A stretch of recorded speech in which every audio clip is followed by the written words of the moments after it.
Welcome everybody to Phonogenics 101. This is episode 76. I've done 76 episodes of this podcast. Wow. And I'm here with Clark and Melissa, who have been with me since the beginning. The Prince Phonogenics crew just never gelled the way the Joni and Stevie did.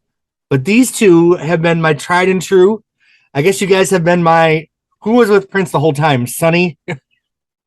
Eric Leeds. Eric Leeds. So you two are my Eric Leeds and my... What's his name? Sonny Thompson? Sonny T, yeah. Sonny T. Yeah. You're my Eric Leeds and my Sonny T.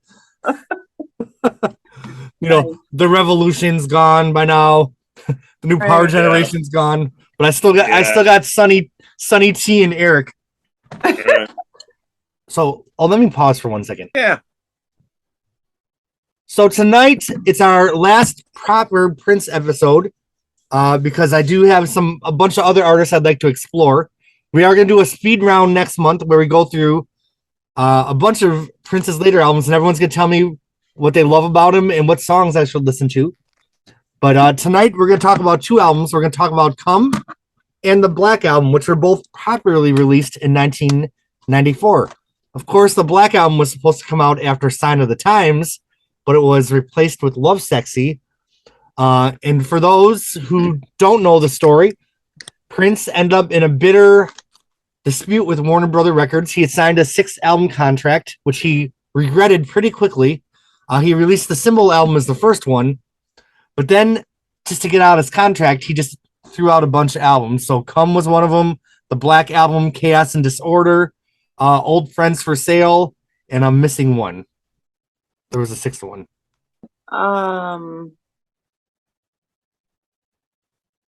Which ones did you say again? I'm sorry. So the Symbol album, Come, yeah. Black Album, Chaos and Disorder, Old Friends for Sale. Maybe that's all of them. The one on the cover with the gun mic? I can't remember the title of it. Gold Experience. Gold Experience was one of them. Is it Gold Experience? Okay. Yeah. So I feel like the marketing for Come was such a hot mess because he was going by the Symbol, but he promoted it like Prince was dead, which is eerie to talk about now because he actually isn't with us anymore. But he actually has like 1958 to 1993. What a strange marketing. And I think at the time the concept was that Come was old throwaway stuff that he was just releasing. Yeah. Excuse me. And Gold Experience was the new material. Mm-hmm. So I did a little research, and it turns out that originally Prince had presented Warner with a 3-disc set that was going to be called The Dawn, which actually had songs from Come, Chaos and Disorder, and the Gold Experience. And of course, Warner said no. So am I correct in believing that these songs really weren't throwaways? He actually wanted them to be properly released at one point, right? Well, one of them was on Love Sexy. He took When Two Are in Love and put it on Love Sexy. Mm-hmm. So, and I also that's Come. I'm thinking of the Black Album. Sorry. I'm getting them mixed up now. Yeah. We'll talk about Come first, then we'll go to the Black Album. Yeah. I think generally he falls in love and out of love with his material a lot. Like when he's making it, he probably thinks, "Oh, this is the greatest thing I ever did." Right. And then 15 minutes later, for whatever reason, he's like, "Oh yeah, I don't want to do that anymore."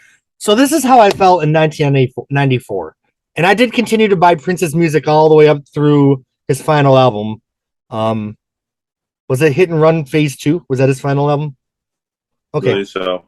When Come came out, I felt like at that time as a Prince fan, it felt like every nugget that he released was a treasure. Like even if there were songs I didn't like on the Symbol album or Diamonds and Pearls, I treasured every little nugget that Prince gave out to the public. Because it was even the B-sides, like everything was so valuable. And Come just felt like such a cheapening of his brand. Just to throw something out and be like, this is some stuff that I don't care about. He had never done that before. He never just cast out stuff that didn't seem to be meaningful. So to me, it just felt like a shift. And you know what? Then when he did with the Chaos and Disorder and stuff just kept coming out. But I wish Prince would have put aside his anger at Warner Brother Records and kept the quality control of his output. But I don't know. What did you guys think when this whole era happened? It was he had the slave on his face. We already talked about the Gold Experience, which actually came out a year later. So we did these out of order. What did you guys think of Come when it arrived? There's songs on here that I love, and then there's also songs that I could do without. But right. Same. Yeah, I think to some degree you're right. I think he was kind of scattered. There was a lot of stuff going on, and it seemed like he was, randomly trying to find a direction. It didn't seem like a lot was really plotted through. Right. Wasn't there talk around this time of him re-recording every single song that he had done and re-releasing? Yeah. Like the new masters? Yep. So that was all going on. It all seemed kind of like flailing and desperate a little bit. Right. And it was weird because Prince, his public image was so tightly constructed up to that point. Yeah. You know, and before this came the hits and the B-sides, which I thought was a wonderful compilation. Mm-hmm. Having all the B-sides on a disc was just heavenly. Mm-hmm. So, what'd you guys think of the cover art for Come? It's so morbid. Him just like, look at that picture. It's a little creepy. Yeah, that's not one of the styles that I liked that he had with the hair, but I still liked it. I don't know. It is a little creepy though, with an actual graveyard in it. So, what an interesting choice. So, I didn't really listen to this album much when it came out. Of course, I knew Let It Go because that was a single. So I listened to it a few times, and just like you guys, in my mind, I thought this is all throwaways, but it wasn't. There's some really interesting songs on here. Mm-hmm. It did feel like he was kind of just going to the studio and being a little looser and just kind of having fun a little bit, maybe. Yeah. So, when you're throwing a bunch of things at the wall, some things stick and some things don't. So, yeah. All right. Well, let's go into the track by track. The first song, Come, I feel like it's just kind of a funky print. It's like 10 minutes long. I was surprised how long the song was. And it's dirty. It's very long. Like, it's pretty graphic. I was like, oh, damn. Like, he's like, I want to fuck you and suck you. I'm like, oh, man. It's like I forget who said it the last time, but Prince does that sensual stuff very well. And it's like that, but it's dirty, but you don't think about it because the groove of the song, I don't know. Mm-hmm. Sorry, I turned my music. Yeah, I mean, I liked it, but it didn't feel like, after coming on the heels of Get Off and Sexy Motherfucker, this one just didn't sizzle as much to me, but I didn't think it sucked either. This is kind of where, with Prince's music, I just felt like a lot of it was like, it's all right. Somebody who listened to it around that time that I know said it sounded like he's eating a plum halfway through it. And now I can't listen to it without getting that visual. So there's a lot of slurping going on. Oh my gosh. That was actually funny because I think he's supposed to be giving oral sex to a woman, but it's hilarious. Yeah. That's yep. I can skip by that. I don't need the plum. So, yeah, I don't know if I know these songs well enough to do the thumbs up, sideways, and down. Do you guys want to do the Marcus scale or no for this one? I'm thumbs up on this. I like this song. Okay, I'll give it a thumbs up. I'll give it a thumbs up. Starts out kind of tepid, and then it kind of builds, and it gets kind of big towards the end. I like that. I don't think it's essential, Prince, but I don't think it sucks. I think it's all right. I think it's pretty good. I just contradicted myself. I think it's all right. I think it's pretty good. Okay. I think it's all right, and it's pretty good. Okay, next. Space. This one was kind of had a vibe through it, right? Had some current sounding drums for 1994. Yeah, it didn't sound like anything he'd done before at that point. Yeah. It was a single. I do have the maxi single with the remixes. But not too much stuck with me with the song. I didn't love it. I didn't hate it. I just thought it was there. Did you guys have any thoughts on this one? I don't feel strongly about it. Yeah. It's more of just takes up space. It's talking about sex and stuff again. So it's more like the whole album is that. I just feel like this album is a little more vulgar and crass than anything he'd done before. I mean, I know he said, I want to fuck you and let's pretend we're married. but that was just a little part of the song. This is different than Erotic City for sure. Yeah. It almost feels, because Prince is older here than he was in 1982. Yeah. 84 when he's doing Erotic City. So like, I don't know, it didn't land quite as well with me as it did on some of his earlier stuff. And of course, he went Jehovah's Witness and then stopped saying that kind of stuff altogether. So yeah. What do we like better? Prince being a little gross and cringy, dirty, or not saying anything dirty at all? Oh, I like the coy teasing, the hints, the double entendre. Yeah, I like the double entendre. Like Little Red Corvette. That's my speed right there. Right. But you know what he's talking about, but he's not saying it, but you know what he's talking about. On this album, you really know what he's talking about. You really know what he's talking about. Even the title "Come" is kind of like, that's a lot. Yeah. Okay. At least he spelled it C-O-M-E. Oh Lord. Thank you, Prince. If you can see us. Okay, so Space, I'll give it a thumbs up. I don't think it sucks. I don't think it's bad. Middle. Yeah, I would tilt more towards this side, but okay. Pheromone was one of those ones that kind of had that 90s drum beat. Mm-hmm. Reminded me of something, definitely a follow-up to the Symbol album. They had some of that 90s drums. Not my favorite song. Is that like the techno? No, that's Loose. Oh, that's Loose. Okay. Yeah. I'm getting them mixed up. I didn't listen to this album a lot. I have a few favorites on there, but I listened to it again today. And that's the thing. Even if you listen to it like 10 times, some of it just doesn't stick with you.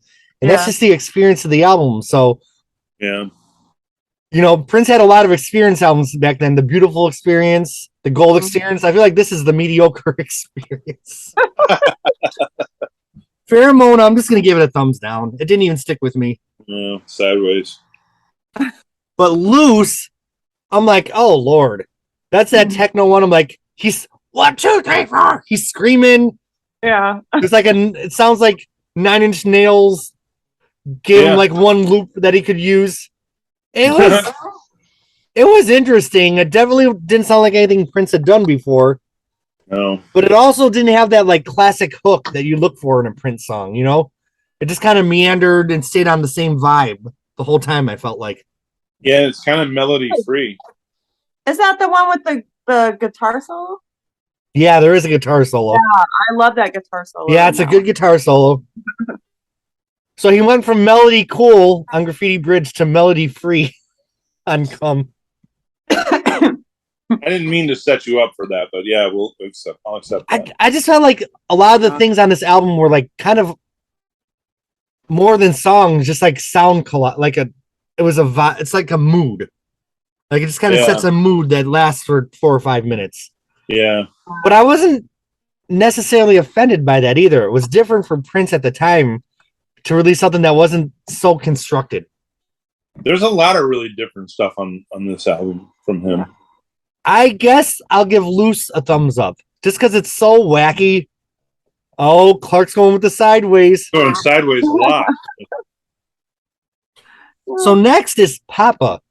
And the first like 20 seconds of the song that just kind of has a guitar riff that sounds straight out of Seattle. It made me wonder what it would have been like if Prince pursued kind of a darker, more lo-fi kind of guitar thing. Because I almost felt like those first 2 seconds of Papa could have sounded like it was from an Alice in Chains album. Oh, yeah. When the drum machine comes in and stuff, of course, it sounds a little bit more in Prince's zone, but makes you wonder what Prince could have done if he would have gone in a different direction. Because I feel like Prince was capable of doing every kind of music in the world. Yeah. Well, I heard a story that he said that his stepfather kept him in the closet. So then this reminded me of that. Because it said he kept him in the closet. So I wondered how much of it was actually true. And then he also said, don't abuse children or else they'll grow up like me. Right. He had the smack thing. And then the song switches gears in the last minute and turns into like a rock thing. Ramps up. Yeah. I love that. It's really heavy. I think this is pretty genuine. I think this is Prince being pretty vulnerable. Yeah. I didn't like it back then, but I like it. Yeah, I'll give it a thumbs up. I give it a thumbs up. Me too. Okay, next. Race. This was another one that was kind of the 90s. Oh, isn't this the one where the girl's like, I feel the music or something, some kind of hook that someone's singing. Some sample. Yeah. Not my favorite. I thought it sounded like early 90s throwaway stuff. I like it because I like the message. Yeah, it did have a good message. Does anyone know, was that Rosie Gaines singing, or does anyone know who the vocalist was? That's a good question. It doesn't sound like Rosie Gaines, though. Yeah, she was probably out of the picture by this point. Yeah. And surely all the YouTube people listen to this and then they comment with, you're stupid. This is what really happened. So, you know, I invite participation from the viewers. You know, maybe I should have cut off the Prince podcast a couple albums ago, but I just wanted to go a little bit further to kind of explore this stuff. So I'm more than interested to hear what people watching this think of these songs. If, you know, I don't think many people out there are talking about Prince's album Come track by track. So I think it's, you know, even if I'm not giving the best podcast in the world, we're still opening space for an exploration. That's kind of the point, isn't it? You know, it's like when Rolling Stone publishes a list.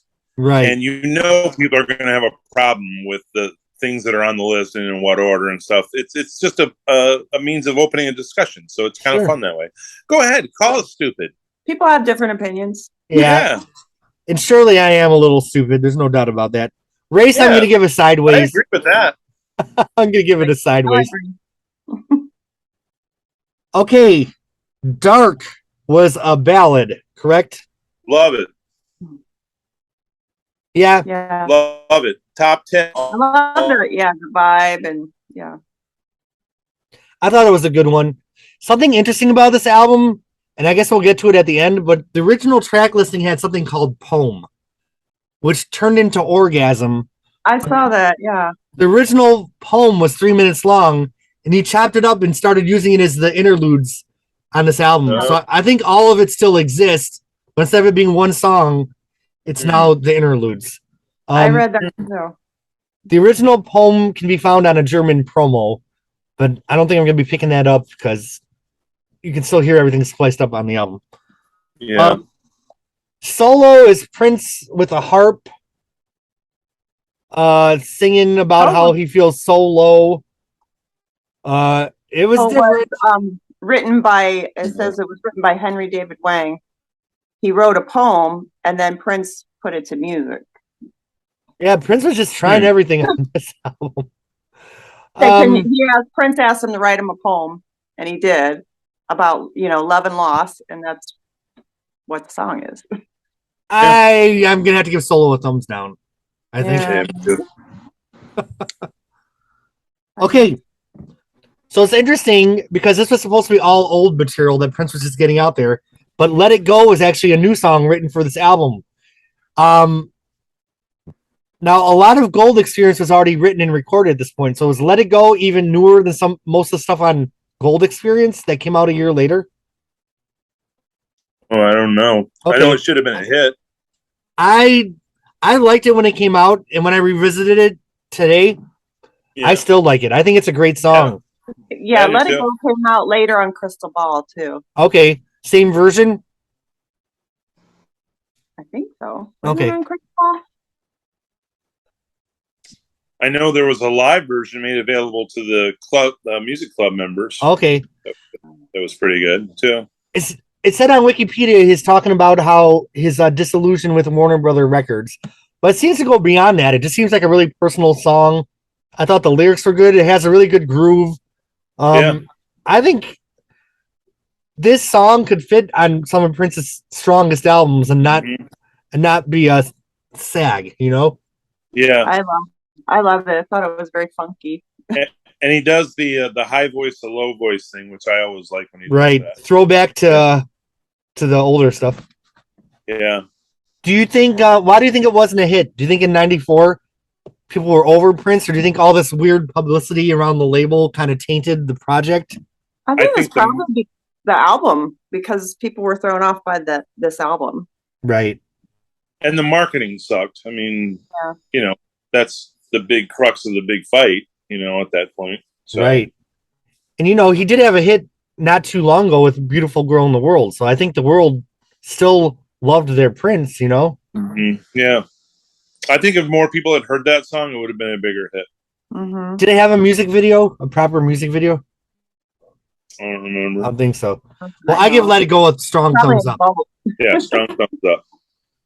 So my favorite song on this album. Yeah, I'll give it 2 thumbs up. I think if the universe came and spoke to me and said, Jeremy, do you need a song that samples Vanity's Moans from Vibrator, juxtaposed with the guitar solo from Private Joy going into Ronnie Talk to Russia? I'd probably say, I don't need that. But we got it anyway. Because that's what Orgasm is a sample of Prince talking, Vanity's vocals from Vibrator from 1982, and then the guitar solo from the Controversy album. Mm-hmm. Wasn't that the bridge between Private Joy and Ronnie Talk to Russia? Yeah. Yes, it was. It's good to try things for art. It's good to take chances. However, I'm gonna have to say this was definitely a thumbs down for me. Yeah, me too. Listen to Jimmy. It's a skip. It's a skip when I play the album. I'm rewinding because I think I said something wrong. I don't want you people to cuss me out that it was not on Crystal Ball. So. Oh, it wasn't on. Oh, yes. Rewind. Well, I think I would. Does anyone have any thoughts on Come before we move on to the Black Album? What would you guys give it on a scale of 1 to 10? 7, because there's some duds there, but the songs that are good are really good. Yeah, say 7. I'll take Dark and Let It Go anytime. Yeah. I think we can give it a 6.5. Okay. Because I feel like I gave some stuff a 7 that was stronger than this. All right. That's fair. All right. We're going to switch gears for part 2, the Black Album. It was recorded after Sign of the Times. It was supposed to be the follow-up to Sign of the Times. Some albums were pressed. There was a rumor that Prince was pissed off that all the Warner's was giving all the publicity to Madonna's You Can Dance remix compilation. Mm-hmm. There's also the rumor that Prince had a bad drug trip and thought that the Black Album was too dark. So instead, he went and recorded an album that I rated as 10 stars, Love Sexy. I think Love Sexy is a masterpiece. I think it's an undiscovered gem in Prince's catalog because no one's really talking about that album now, and they need to. I think it's a very strong artistic album. I don't know. But we're here to talk about the Black Album. And then I remember being in Record Giant in Phonogenics, New York in 1994, and there was Prince's Black Album just sitting on the shelf. I'm like, what the fuck? Like, it was so hard to get this album, and then it was just released. So yeah, it just appeared out of nowhere. And as we know, it was just to fulfill contractual obligations. But the big question at the time was, did the Black Album live up to the hype? It was looked at the time as one of the most sought after bootlegs, the juiciest, funkiest thing that Prince ever did, and it wasn't released. So we're here to answer tonight, did it live up to the hype?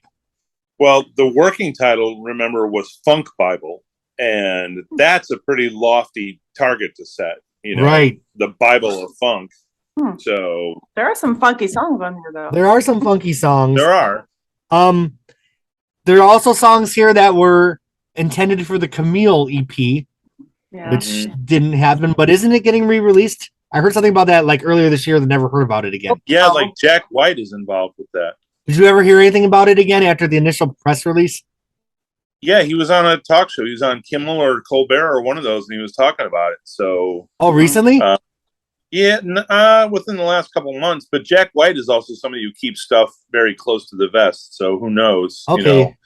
He doesn't air a lot of stuff out. So who knows what the process is? But I think I love every Camille song that was ever created.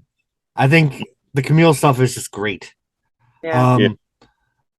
What was there? If I was your girlfriend, Strange Relationship. Yeah. Some stuff from the Black Album, Rock Hard in a Funky Place. Good Love from Bright Lights Big City, a great song. Yeah. Even the B-sides that were Camille, like Feel You Up, love it. Like I love all the Camille songs. All right. And Sax on the Scandalous Sex Suite, or Yep. Oh, the Sex. Yeah, I love that song. I love every Camille song. So you know what? We might have to meet and talk about Camille when that comes out. If you guys are, I think some of this was recorded during Sign of the Times as part of that whole Camille project. Right. There's elements from this album that show up in the Sign of the Times film. Right. Some of the horn parts, right? Yeah, like at the end of I Could Never Take the Place of Your Man, there's a slowed down version of the horn parts from Rock Hard in a Funky Place. Right. So. All right. Well, let's dig into the track by track. I guess we can't really talk about the album cover because it's black. Yeah. Ironically, Metallica a couple years later would have their black album. Jay-Z. Yeah, Jay-Z. Prince did it first, baby. The Grind. Not the funkiest Prince song I've ever heard. I don't think The Grind is the funkiest song I've ever heard. I think it's all right. It's funny. Yeah. He's talking about horny ponies again, right? Yeah, he mentions that. I would be curious if Jill was around to ask Jill if she's the female in it, because if not, he was given a lot of leeway to Kat at that point. Sure. And I don't know what he necessarily saw in her. I mean, she's not terrible or anything, but he really gave her a lot to do on some of these albums. And if that's her as the female counterpart to his, but that's the role that Jill used to play in songs like Movie Star and right. So I don't know. I wonder if Jill knows what's going on with Jill was the famous shopkeeper in the Vibrator demo. Right. Mm-hmm. When I met Jill in New York City, I called my friend once and I had her say, I've got some batteries. Let me just go downstairs. And he almost like fell off his chair because like the OG person saying it live on the phone. Yeah. The Grind does have a looser band atmosphere than maybe anything Prince had put out at that point. It sounds kind of circusy, doesn't it? It's kind of circusy. Yeah. But I do think Prince was right to not release this maybe. Like coming after Sign of the Times, which are such a masterpiece, The Grind as the opening track feels a little bit like a throwaway to me. It does. I like it.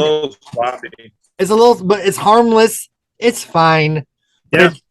It's not even as good as some of his B-sides at that point, in my opinion. True. I mean, even the B-sides on Sign of the Times, La La La, He. I love that song. Scarlet Pussy, was that might have been Love Sexy, but there's good B-sides in this era. Yeah. Yeah. Mark, are you still with us or did you freeze? Oh, you're still with us. Yeah. No, I'm here. Okay, Le Grind. I just look like I'm. Yeah. I guess I'll give it a thumbs up, but more towards the sideways. Okay, Cindy C. Talking about Cindy Crawford and her birthday suit. Not the also hilarious. Not the funkiest song I've ever heard from Prince, though. I think it's funny, but I think it's almost below B-side quality level. Right. Because he had done some funky stuff.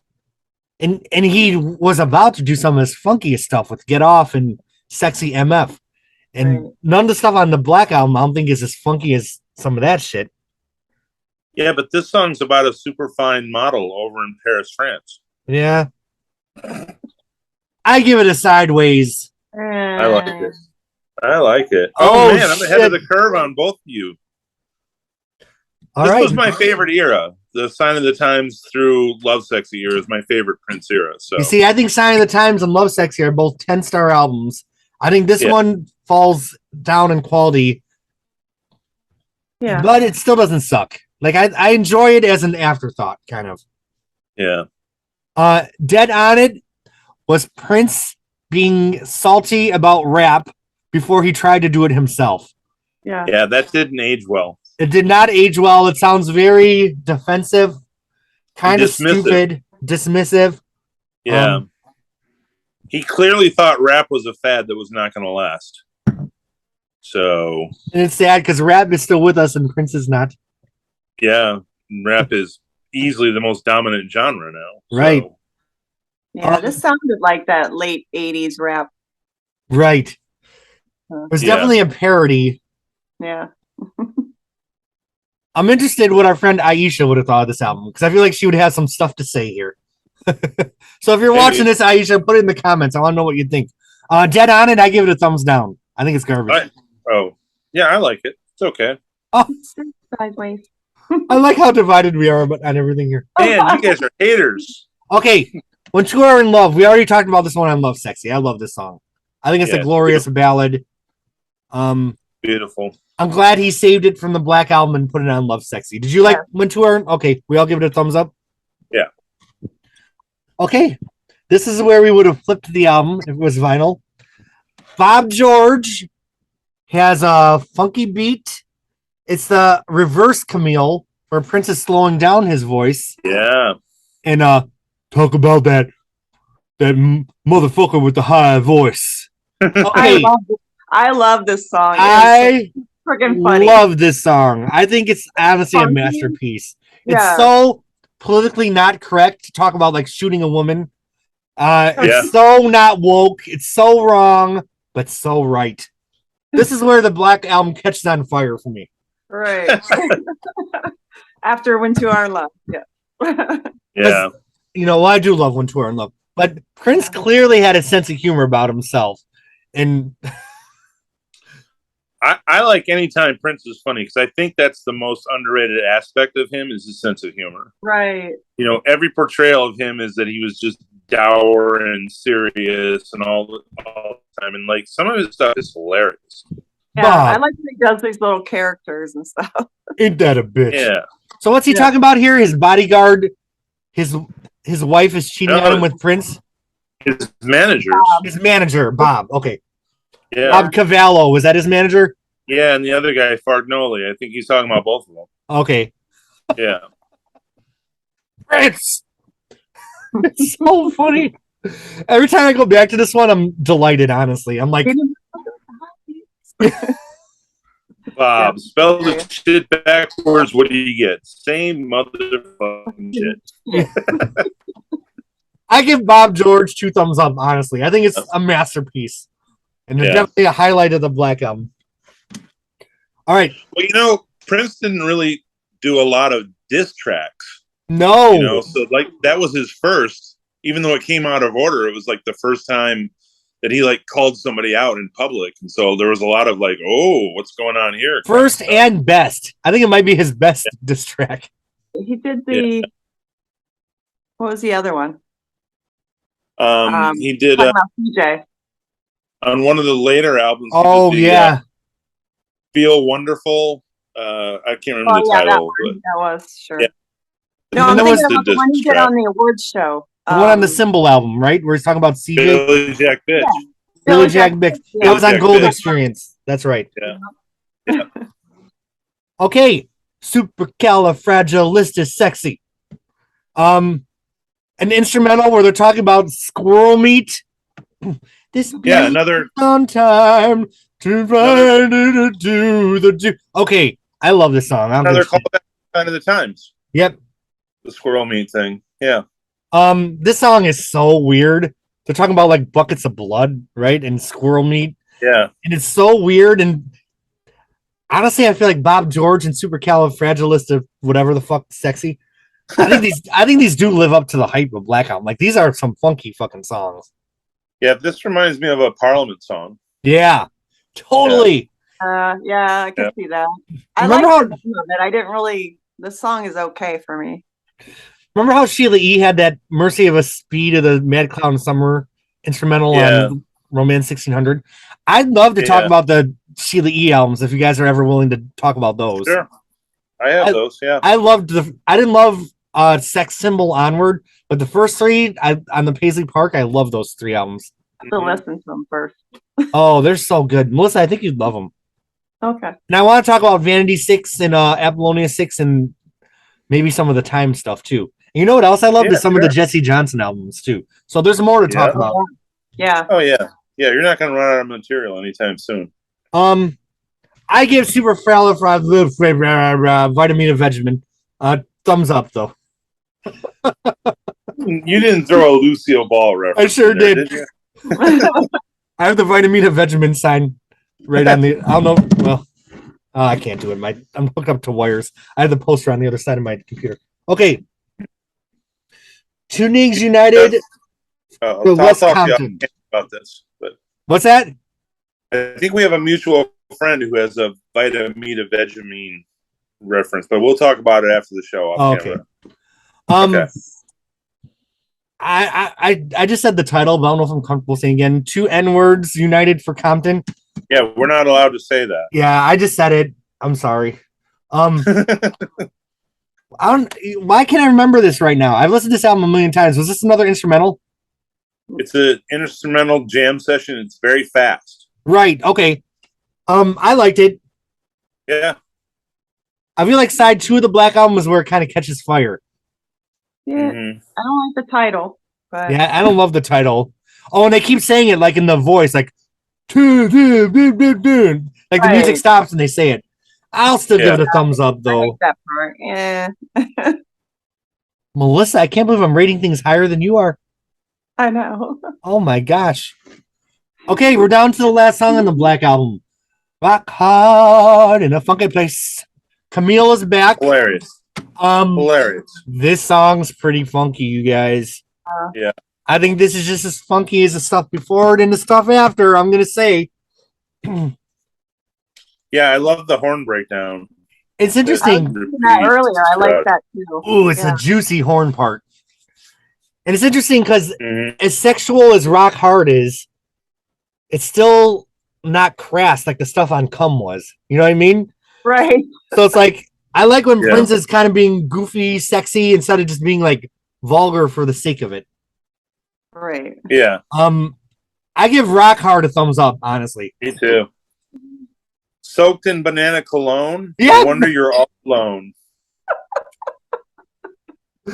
Oh my god, it's so funny. This It's so funny. Oh man. I feel like side 2 is definitely stronger than side 1 of the Black Album, but Yeah. you know, we always think about the what ifs. What if Prince would have released this? Would it have been a huge hit? I don't think so, but it would have I been a don't party hear a album. radio single. I don't There's hear no a radio radio single. single. I don't No. either. Yeah. Do you think it could have been a underground party album though? Maybe. Maybe. Maybe, yeah. By the Yeah. time it came out in 94, people had moved on and kind of didn't care. And there was so much And maybe- saturation. Go ahead, Clark. And maybe the material would have served its purpose as part of the 3 album thing that he wanted to do, and Right. so we'll never know. I mean, maybe it would have, with his vision for that project, it might have been great. Right.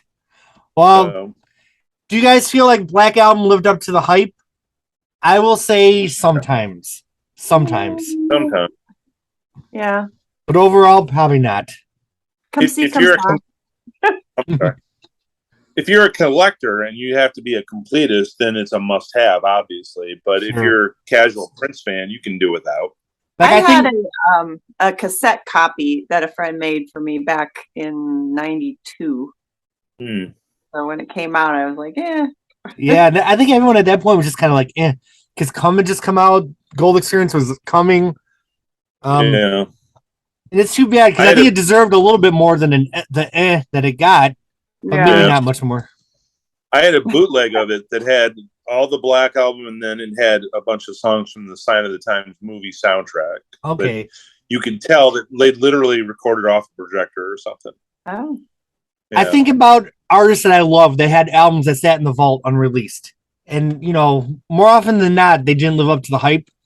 I think of Donna Summer's I'm a Rainbow and I actually love that album. So that did live up to the hype. But I don't think Black Album did. Can you guys think of any other albums that sat in a vault that we didn't hear till many years later? Welcome to America. Welcome to America. I liked that album. I thought it was good. I would actually talk about that one someday if you guys ever want to. Okay. I thought it was funky and I thought it was timely. Yeah. Some people were saying they didn't think it was that great, and I thought it didn't have a bad song, honestly. Right. Mhm. Yeah. Everything was relevant now too. Yeah. I think there's a Sheila E. album sitting in the vault, a 4th album from her from Paisley Park. Wednesday and Lisa had Is there not a Brenda Bennett album, or did they never actually get down? It to never making happened. It never happened. Okay. I know Jill started recording some stuff for a second album, but there was never actually a sequence or anything. Hmm. Wendy and Lisa did an album with Trevor Horn that was completed but never released. with the working title of Friendly Fire, I think. And the stuff I heard from that wasn't that great, so they've kind of made the right choice. Moving on. And I feel bad for dogging. Like, I talk some shit about Wendy and Lisa, and I'm such a huge fan of their music. So, and they're so accessible sometimes. I'm like, oh, shit. I almost want to go back and erase any stupid thing I said because I'd love to go over their albums. Melissa, did you ever get into the Wendy and Lisa albums? I haven't heard any, no. Okay. Clark, did you like them? Back then, I didn't know about them. And okay. Yeah, I did like their music. What left a bad taste in my mouth was when he died. They seemed really opportunistic about it. Yeah. That kind of cast a bad. It felt a little icky. It felt a little icky. I mean, like when he died, they were so quick to pounce on that. It was almost like they had a phone tree. It almost felt like there was such a pissing contest of like, who was Prince's best friend? Who made the biggest impact on him? And I felt like it was they were grieving too, and they knew that the fans were, so they wanted to just honor him. And I also think the flip side of the coin is the grieving process looks different for everybody, so maybe that's just what it looked like for them, and they were facing the public. Especially the First Avenue shows, like right after. That's fair. It felt like they had tour dates within dying, which I thought kind of like, man, that's not to say too soon, but like it seems like there was a mechanism in place, like they were just ready to pull the trigger. Yeah, and that hit me wrong. So, well, but I like their music, especially their first couple albums. I think their music is great. I love the first 4 albums. Well, actually, they had 5. And MPG touring. Mm-hmm. What do you think about the MPG touring? They're touring now. They have a show tomorrow. Huh? Good musicians, and it doesn't feel like they're trying to cash in on nostalgia. It feels like they just want to play. So I'm probably a little more supportive of that. And are they touring with that big horn section though? Not for their tours, no. Didn't like NVG Tommy? Didn't NVG have Prince's? Didn't they have Prince's blessing? Wasn't he still cool with most of them? Probably, I think so. I think he mellowed in that regard a little bit, like the tight control over side projects. But I don't think he had. I don't think the Revolution had as a blessing. You know what I mean? I don't think he would have been thrilled about that. But and obviously, Jimmy Jam and Terry Lewis back in the day didn't. I mean, he used to be tight clenched on that stuff. And I think he kind of relaxed a little bit on that towards the end. Right. So, well, what would you guys give the Black Album on a scale of 1 to 10? 8.5. 9. We have a 9 from Clark. Melissa? I would say an 8. You know what? Haters. I'm going to go between you guys and give it an 8. No, I'm going to give it an 8. I think it's an 8. I think there's only 8 songs on it, and a couple of them are one of them's bad, and one of them we heard before. And then 4 of them are pretty good. So, well, friends, we went all the way from For You to the Gold Experience, which is a lot of albums to talk about. Thanks for sticking with me through them all. I'm so appreciative. Because there were sometimes I really worried, like, are these Prince podcasts going to happen? A lot of people came and went. We had Joshua Bean for a while, and Fearman. Jahida joined us. Ben, Marcus. To them. Jeffrey. Yeah. But mostly, who's the best? We are the best. My Sonny T and my Eric Leeds right here. All right, well, let me pause it, and we'll set a date for the final Prince podcast. Bye, everybody. Thanks to my Patreon subscribers. Thanks to everyone who's been sending me some tips on Venmo. It really is appreciated because I like to keep these podcasts grassroots. I don't want to start dealing with fucking advertisers. So thank you for anyone supporting and watching. Much love, and we'll see you next month.